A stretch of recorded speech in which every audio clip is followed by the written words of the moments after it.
नमस्कार मित्रांनो, स्वप्नयान career counselling सेंटरमध्ये आपल्या सर्वांचं पुन्हा एकदा मनापासून स्वागत आहे. ज्या गोष्टीची आपण सर्वच जण आतुरतेनं वाट पाहत होतो ती कॅपची रजिस्ट्रेशन प्रोसेस सीईटी सेलने सुरू केलेली आहे. त्यासोबतच पुढच्या 15 ते 20 दिवसांचं एक टेंटेटिव्ह शेड्यूल सीईटी सेलने दिलेलं आहे, ज्यामध्ये काय काय गोष्टी कुठल्या कुठल्या तारखेला होणार आहे हे सविस्तर दिलेलं आहे. मग आजच्या व्हिडिओमध्ये आपण काय काय डिस्कस करणार आहोत, तर हे टेंटेटिव्ह वेळापत्रक बघणार आहोत, जेणेकरून तुम्हाला एक आयडिया येईल की पुढच्या 15 ते 20 दिवसामध्ये आपल्याला काय काय करायचंय. त्यासोबतच आपण रजिस्ट्रेशन आणि डॉक्युमेंट व्हेरिफिकेशन बद्दल देखील बोलणार आहोत की डॉक्युमेंट व्हेरिफिकेशन मध्ये तुम्हाला काय काय करायचं असतं, नेमकं असतं काय डॉक्युमेंट व्हेरिफिकेशन आणि ते तुम्हाला कुठे जाऊन करायचंय, काय काय ती प्रोसेस असते, ती सर्वच आपण या व्हिडिओमध्ये सविस्तर डिस्कस करणार आहोत. त्यासोबतच आपण बघणार आहोत की कुठल्या चुका आहेत छोट्या मोठ्या ज्या दरवर्षी मुलं करतात आणि ज्या आपल्याला अवॉइड करायच्या आहेत, जेणेकरून आपली ऍडमिशन प्रोसेस अतिशय सीमलेसपणे होईल. चला तर मग पुढच्या 15 ते 20 दिवसांचं जे सीईटी सेलने टेंटेटिव्ह शेड्यूल दिलेलं आहे त्याचा आपण एक ओव्हरव्ह्यू घेऊया. आता आपल्याला माहिती आहे की 28 तारखेला रजिस्ट्रेशन सुरू झालंय. हे रजिस्ट्रेशन 8 जुलैला संध्याकाळी 5 वाजेपर्यंत ऍक्टिव्ह राहील. यासोबतच 30 जून पासून डॉक्युमेंट व्हेरिफिकेशन सुरू होणार आहे. हे व्हेरिफिकेशन 9 जुलैपर्यंत चालू राहील. 9 जुलैला संध्याकाळी 5 वाजेपर्यंत तुम्ही तुमचे डॉक्युमेंट्स व्हेरीफाय करून घेऊ शकता. आता डॉक्युमेंट कुठे व्हेरीफाय होतील, कसे व्हेरीफाय होतील, काय काय सगळ्या गोष्टी असतील या आपण पुढे बघणारच आहोत. पण आता एकदा 9 तारखेला व्हेरिफिकेशन क्लोज झालं की मग पुढे काय, तर 12 तारखेला सीईटी सेल आपली प्रोव्हिजनल मेरिट लिस्ट डिक्लेअर करेल. आता प्रोव्हिजनल मेरिट लिस्ट म्हणजे काय असतं, तर याच्यामध्ये तुम्हाला तुमचं मेरिट कळतं. सोप्या भाषेत सांगायचं झालं तर तुम्हाला तुमची रँक मिळणार आहे. आता तुमची general rank, category specific rank, home university, other than home university rank, हे सगळं तुम्हाला तुमच्या प्रोव्हिजनल मेरिट लिस्ट मध्ये कळणार आहे. मग आता याच्यामध्ये तुम्हाला काही चुका आढळल्या, तुमच्या काही नावामध्ये स्पेलिंग मिस्टेक असेल किंवा तुमची कॅटेगरी चुकीची मेन्शन केलेली असेल किंवा इतर तत्सम काही छोट्या मोठ्या चुका तुम्हाला आढळल्या तर तुम्ही ह्या सीईटी सेलला रिपोर्ट करू शकता. त्यासाठी त्यांनी 13 तारीख ते 15 तारीखच्या मध्ये एक विंडो दिलेली आहे. त्यामध्ये तुम्ही तुमचे ग्रीव्हन्सेस सीईटीच्या साईटवरती रेज करायचे असतात. मग ते तुमच्या ग्रीव्हन्सेसला रिस्पॉन्ड करतील आणि 17 तारखेला तुमची फायनल मेरिट लिस्ट तुमच्या हातात येईल. आणि बघा, आता ही 17 तारीख खूप महत्वाची आहे बरं का, कारण एकदा का तुमची फायनल मेरिट लिस्ट तुमच्या हातात आली ना की पुढच्या 2 ते 3 दिवसात लगेचच ऑप्शन फॉर्म फिलिंगची प्रोसेस सुरू होते. आता आपल्याला जे वेळापत्रक मिळालं होतं ते 17 तारखेपर्यंतच आहे. मग आता त्यानंतरच्या डेट्स सीईटी सेल हळूहळू रिलीज करेल. मग आता आपल्याला मेंटली प्रिपेअर व्हायचंय ऍडमिशनच्या दृष्टिकोनातून किंवा ऑप्शन फॉर्म फिलिंगच्या दृष्टिकोनातून. आतापासूनच तुम्ही विचार करा की तुम्हाला कुठलं कॉलेज पाहिजे, तुम्हाला कुठलं कॉलेज मिळू शकतं, तुमच्या सिटीतच ऍडमिशन घ्यायचंय की कुठे बाहेर घ्यायचंय. ते मग तुमच्या पालकांना घेऊन बसा, त्यांच्याशी बोला याविषयी, कारण या 15 दिवसामध्येच तुम्हाला तुमचं भविष्य डिसाईड करायचंय की आपल्याला कुठल्या कॉलेजमध्ये जायचंय, कसं कॉलेज हवंय, या सगळ्या गोष्टींचा अभ्यास करायचा आहे तुम्हाला या 15 दिवसांमध्ये. हे होतं तुमचं एक टेंटेटिव्ह वेळापत्रक जे सीईटी सेलने दिलेलं आहे. आता हे वेळापत्रक जरी सीईटी सेलने दिलं असलं तर यामध्ये काही डेट्स मागे पुढे होऊ शकतात, कारण दरवर्षीच डॉक्युमेंट व्हेरिफिकेशनची डेट एक्सटेंड केली जाते. पण आपल्याला एक्सटेन्शनच्या भरोश्यावर बसायचं नाही. आपलं कॅप राऊंड रजिस्ट्रेशन आणि डॉक्युमेंट व्हेरिफिकेशन आपल्याला वेळेच्या आतच करायचंय. पण मग घाई करायची आहे का की आता आज रजिस्ट्रेशन सुरू झालंय म्हटल्यावर लगेच आता बसतो आणि रजिस्ट्रेशन करतो? अजिबात नाही करायचं. कारण विषय काय तुम्हाला सांगतो, सीईटी सेलची जी साईट आहे ना त्याच्यामध्ये बऱ्याच वेळेस काही बग्स असतात किंवा स्टार्टिंगला खूप जण लॉग इन केल्यामुळे त्यांची साईट हँग पडते. मग या सगळ्या गोष्टींमध्ये अडकण्यापेक्षा तुम्ही थांबा, 2 दिवस बघा की लोकांचं रजिस्ट्रेशन कशा प्रकारे होत आहे. आता युट्यूबवरती बरेच व्हिडिओ आहेत जे रजिस्ट्रेशन प्रोसेस दाखवत आहेत. त्याच्यातली रजिस्ट्रेशन प्रोसेस व्यवस्थित बघा, 3-4 व्हिडिओ बघा आणि त्यानुसार तुमचं रजिस्ट्रेशन करा. तर रजिस्ट्रेशन म्हणजे काय खूप अवघड गोष्ट असते का? तर नाही, काही अवघड नाही. तुम्ही ज्या प्रकारे तुमच्या सीईटीचा फॉर्म भरला होता ना तशाच प्रकारचं हे रजिस्ट्रेशन आहे. फक्त यामध्ये तुम्हाला तुमच्या डॉक्युमेंटचे फोटो कॉपीज अपलोड करावे लागतात.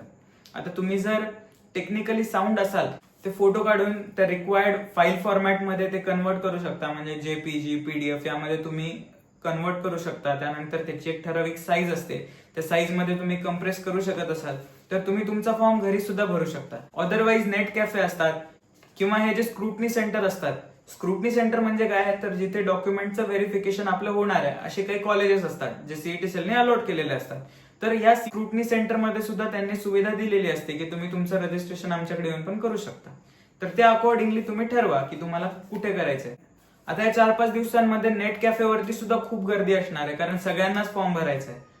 मग थोडंसं अशी वेळ बघून जा की जेव्हा गर्दी कमी असेल, जेणेकरून तो जो भरणारा माणूस आहे त्याच्यावर पण डोक्यावर ताण कमी असेल, तो तुमची सगळी इन्फॉर्मेशन व्यवस्थित बघून भरेल. आणि तुम्ही सुद्धा व्यवस्थित लक्ष द्या की तो समोरचा माणूस जो भरतोय तो व्यवस्थित भरतोय का नाही, तुमचे सगळे डिटेल्स बरोबर टाकल्या जात आहेत की नाही, कारण ही शेवटी तुमची जिम्मेदारी आहे. आता तुमच्या रजिस्ट्रेशनच्या शेवटच्या टप्प्यामध्ये तुम्हाला व्हेरिफिकेशन मोड सिलेक्ट करावं लागतं. अर्थात तुम्हाला डॉक्युमेंट कुठल्या मोडमध्ये सिलेक्ट करायचे. सीईटी सेलने 2 मोड दिलेले आहेत. आयदर तुम्ही ऑनलाईन सिलेक्ट करू शकता किंवा ऑफलाईन करू शकता. जर तुम्ही ऑफलाईन मोड सिलेक्ट करत असाल तर तुम्हाला तुमच्या घराजवळचं कुठलं तरी एक स्क्रुटनी सेंटर सिलेक्ट करावं लागतं आणि एक टाइम स्लॉट बुक करावा लागतो. त्या टाइम स्लॉटमध्ये तुम्हाला त्या स्क्रुटनी सेंटरला जाऊन तुमचे ओरिजिनल डॉक्युमेंट्स व्हेरीफाय करून घ्यावे लागतात. जर तुम्ही ऑनलाईन व्हेरिफिकेशन चूज केलं तर तुमचे डॉक्युमेंट स्क्रुटनी सेंटर थ्रूच व्हेरीफाय होतात, पण त्याला थोडासा कधी कधी वेळ लागतो, कारण त्यांच्याकडे जर वर्कलोड जास्त असेल, ऑफलाईनला जास्त मुलं असतील तर ते तुमची रिक्वेस्ट थोडीशी पेंडिंगला ठेवतात आणि मग मे बी कधी कधी 1-2-3 दिवस लागतात. आणि मग त्यानंतर जर त्याच्यामध्ये काही त्रुटी आढळल्या तर परत आपल्याकडे वेळ थोडासा कमी उरतो. त्यामुळे बरेच जण ऑफलाईन व्हेरिफिकेशनला प्रेफर करतात.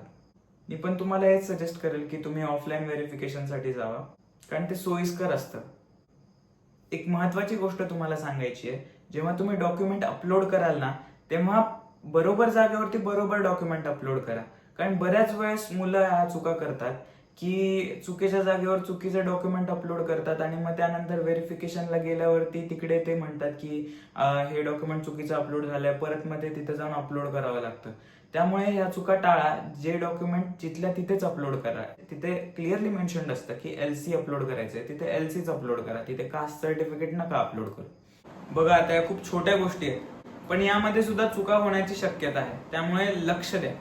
आता मी तुम्हाला जे सांगतोय हे खूप लक्ष देऊन ऐका. आपल्याला जेव्हा डॉक्युमेंट व्हेरिफिकेशन करायला जायचंय ना तेव्हा आपल्याकडे काय काय असलं पाहिजे सोबत जाताना घेऊन जाण्यासाठी. तर सगळ्यात पहिली गोष्ट म्हणजे तुमचा जो रजिस्ट्रेशन फॉर्म असतो, कॅप राऊंडचा रजिस्ट्रेशन फॉर्म एकदा तुम्ही भरला ना की शेवटला तो प्रिंट होऊन येतो. तो फॉर्म तुम्हाला घेऊन जायचा आहे. त्यासोबतच तुमचे सगळे ओरिजिनल डॉक्युमेंट्स न्यायचे. लक्षात घ्या, हे ओरिजिनल डॉक्युमेंट त्यांना फक्त आपल्याला दाखवायचे. त्यामुळे जर कोणी तुम्हाला डॉक्युमेंट मागत असेल तर त्यांना विचारावं की कशासाठी पाहिजेत, कारण की आपण ते डॉक्युमेंट देत नसतो कुणालाच, ते फक्त दाखवायचे असतात त्यांना. त्यानंतर हे जे सगळे ओरिजिनल डॉक्युमेंट आहेत ना याच्या 2-2 झेरॉक्स कॉपी काढा आणि त्याचे 2 सेट तयार करा. हे 2 सेट आपल्याला तिथे घेऊन जायचे. यातला एक सेट ते स्वतःकडे ठेवून घेतात आणि एक सेट आपल्याला परत देतात. आय होप तुम्हाला लक्षात आलं असेल की काय करायचंय तुम्हाला. आता काही छोट्या मोठ्या गोष्टी सांगतो तुम्हाला, ज्या चुका दरवर्षी मुलांकडून होतात, ज्या आपल्याला टाळायच्या आहेत. आपल्याकडे म्हणतात की पुढच्याच ठेच मागचा शहाणा. उगाच म्हणत नाही. ज्या चुका लोकांनी केल्यात त्या आपल्याला रिपीट करायच्या नाही. आता एक खूप छोटीशी गोष्ट आहे, पण तुम्हाला माहित असणं गरजेचं आहे की तुमचा जे रजिस्ट्रेशन मध्ये तुम्ही आयडी आणि पासवर्ड क्रिएट केलेला आहे हा कुणासोबतही शेअर करू नका. त्यासोबतच तुमच्या नंबरवर जे ओटीपी येणार आहेत हे ओटीपी देखील कुणासोबतच शेअर करू नका, कारण हा तुमचा कॉन्फिडेन्शियल डेटा आहे आणि याचा मिसयूज केला जाऊ शकतो. त्यासोबतच रजिस्ट्रेशनच्या वेळेस तुम्ही असा नंबर आणि ईमेल द्या जो अपडेटेड आहे. जो फोन नंबर तुमचा रेग्युलर यूज मध्ये आहे असा फोन नंबर द्या, कारण जे काही ओटीपी येणार आहेत हे तुम्हाला त्या नंबरवरती येणार आहेत. त्यासोबतच एक असा ईमेल द्या ज्याचा पासवर्ड तुम्हाला माहिती, कारण बऱ्याच वेळेला भलताच ईमेल दिला जातो, त्याचा काय पासवर्ड वगैरे नसतो मुलांकडे आणि मग पुढे जे अपडेट्स येणार आहेत सीईटी सेल कडून ते आपल्याला त्याच ईमेल आणि त्याच फोन नंबरवरती येणार आहेत. त्यामुळे फोन नंबर आणि ईमेल देताना तेवढी काळजी घ्या. पुढचा महत्वाचा मुद्दा म्हणजे TFWS अर्थात ट्युशन फीस वेवर स्कीम. आता तुमचं जे रजिस्ट्रेशन फॉर्म आहे त्याच्यामध्ये तुम्हाला एका ठिकाणी विचारलं जाईल की do you want to apply for TFWS. मग तुम्हाला तिथे येस ऑर नो चूज करावं लागेल. मग आपल्याला काय चूज करायचंय? जर आपण येस केलं तर आपल्याला त्या ऑप्शन फॉर्म भरताना TFWS चे ऑप्शन सुद्धा विजिबल असतात. आता तुम्ही सगळ्यांनीच येस टाकलं तरी काय हरकत नाही, पण आता गंमत काय आहे की SC ST VJNT कॅटेगरीचे जे विद्यार्थी आहेत त्यांना ऑलरेडी ट्युशन फीस माफ आहे. त्यानंतर या वर्षीपासून मुलींना सुद्धा पूर्ण फीस माफ असणार आहे. मग मुलींना सुद्धा ते टाकायची गरज नाही. हे TFWS चं ऑप्शन कोणाला टाकणं गरजेचं आहे तर ओपन, OBC आणि EWS कॅटेगरीचे जे मुलं आहेत, त्यानंतर SC BC कॅटेगरीचे की ज्यांना अर्धीच फीस माफ होते अशा मुलांनी हे TFWS चं ऑप्शन टाकणं अपेक्षित आहे.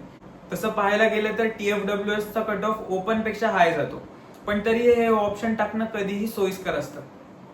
पुढचा मुद्दा मायनॉरिटी स्टुडंट साठी आहे. तुम्हाला चेक करायचंय की तुमची जी मायनॉरिटी आहे आयदर लिंग्विस्टिक किंवा रिलिजियस मायनॉरिटी ते तुमच्या लिव्हिंग सर्टिफिकेट वरती मेन्शन्ड आहे ना, कारण ते खूप गरजेचं असतं. त्यानंतर PWD कॅन्डिडेट्स, तुमची डिसेबिलिटी 40% पेक्षा जास्त असली पाहिजे तुम्हाला जर PWD साठी अप्लाय करायचं असेल तर. अजून एक खूप खूप खूप महत्वाचा मुद्दा म्हणजे जेई. आता जेईचा स्कोअर तुम्हाला तुमच्या रजिस्ट्रेशन मध्ये मेन्शन करायचा आहे का, तर आवर्जून करायचं आहे. जर तुम्ही जेई दिली असेल तर नक्की ते तुमचा जेईचा स्कोअर तिथे मेन्शन करा. कारण की जेव्हा तुम्हाला कॉलेज अलॉट होतं ना, तेव्हा आयदर सीईटी थ्रू होतं किंवा जेई थ्रू होतं. जिथून तुम्हाला बेस्ट कॉलेज मिळत असेल असंच कॉलेज तुम्हाला अलॉट केलं जातं. त्यामुळे तुम्ही दोन्ही रिझल्ट मेन्शन करणं गरजेचं आहे.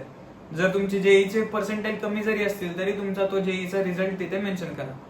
आता सगळ्यात शेवटची आणि सगळ्यात महत्वाची गोष्ट तुम्हाला सांगतो, जोपर्यंत तुमच्या हातामध्ये तुमचं रिसिप्ट कम एक्नॉलेजमेंट लेटर येत नाही तोपर्यंत तुमची रजिस्ट्रेशन अँड डॉक्युमेंट व्हेरिफिकेशनची प्रोसेस कंप्लीट झालेली नाही.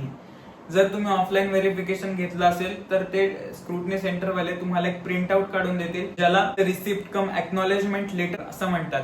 हे लेटर तुम्हाला मिळालं तरच तुम्ही कॉलेजमध्ये ऍडमिशन घेऊ शकता. जर तुम्ही ऑनलाईन व्हेरिफिकेशन घेतलं असेल तर तुमचे डॉक्युमेंट्स व्हेरीफाय झाल्यावरती सीईटीच्या पोर्टलवरती तुमच्या लॉग इन मध्ये ते लेटर येईल. त्याची झेरॉक्स काढून ठेवा, कारण हे जे लेटर आहे हे आपल्याला कॉलेजला द्यावं लागतं ऍडमिशनच्या वेळेस. आता ह्या ज्या सगळ्या छोट्या छोट्या गोष्टी मी तुम्हाला सांगितल्या, या गोष्टींवरती अंमल करा. उगाच ऐकलं आणि सोडून दिलं असं मुळीच करू नका, कारण या खूप छोट्या छोट्या गोष्टी आहेत, पण मी दरवर्षी बघतो मुलं ह्याच गोष्टी चुकवतात आणि मग नंतर पस्तावतात. त्यामुळे आपल्याला पस्तावायचंय का? नाही. आपल्याला एक बेस्ट कॉलेज मिळवायचंय, आपल्या पर्सेंटाईलला साजेसं असं एक कॉलेज मिळवायचंय.